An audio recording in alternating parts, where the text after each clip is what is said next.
Good morning. Today is Tuesday, June 16th, 2020. Yesterday we looked at Is Hell Real and saw that Jesus taught about hell. Today we want to go just a little bit deeper and look at two places that are both referred to as hell. As a matter of fact, they're joined together. One is we call Hades, the other is called the lake of fire. I compare these two to jail and prison. Jail is a temporary place. When a person commits a crime and is arrested, he's taken to jail. But he stays there until his trial. And after his trial, then he's taken to prison, which is permanent. So Hades is a temporary place where people go until the Great White Throne Judgment, and then after that, then they are placed in God's prison called the lake of fire. Today we want to look at Luke chapter 16, verses 19 to 31. We're not going to read it because we don't have time, but I'll tell you about it. Jesus teaching here, and by the way, some people say, well, this is just a parable. Well, there's a couple of reasons it's not a parable. First place, Jesus never used a person's name in a parable, and he uses a man's name here, Lazarus. The second place is when Jesus taught in parables, he always used something that people knew about, like a coin or a farmer or a sheep or something they were very familiar with, and taught from that. There's nothing in this that was familiar to the people. This is not a parable. This is a real story Jesus used. There were two men. One was very rich, lived luxuriously. There was another man, a beggar, full of sores, that laid at the rich man's gate and begged for food and begged for the crumbs that came out of the rich man's table. Well, both men died.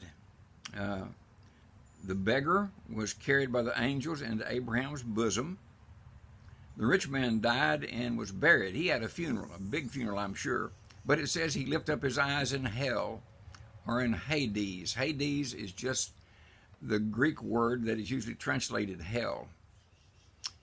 He lifted up his eyes in Hades, in hell, being in torments.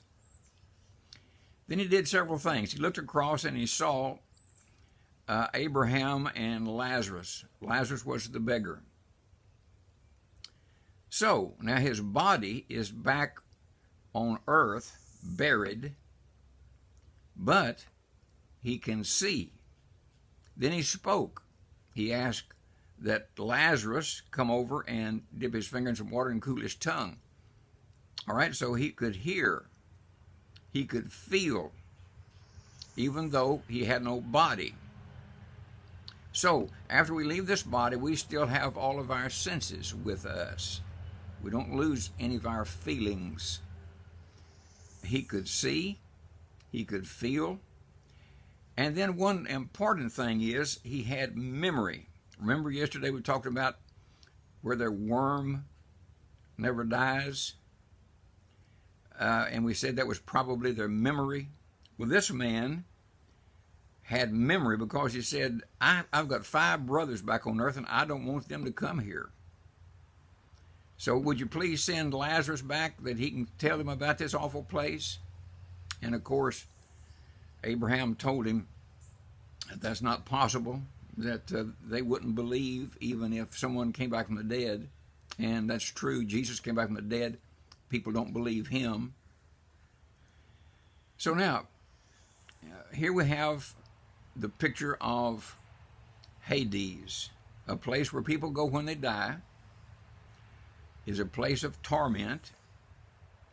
He even said, I'm tormented in this flame. Now, I've never been there, so I don't know, but he was there, and he said there's flames there. Now, it's not a place I want to go, and it's not a place I want any of my friends to go or my family to go. So that should motivate us to tell people about Jesus so they can be saved and stay out of hell. If we spend our whole life and we only kept one person out of hell, I think you would agree that it would be worth it. All right, now, so a person dies without Christ. He's already condemned, the Bible says in John 3, and he will wait there until his trial comes up at the great white throne judgment many years in the future, and then he will be condemned. So tomorrow we will look at the great white throne judgment and the lake of fire. But let's just remember, we don't want to go to hell, and we don't want our friends to go to hell. God's prepared the way, and people need to hear how they can be saved.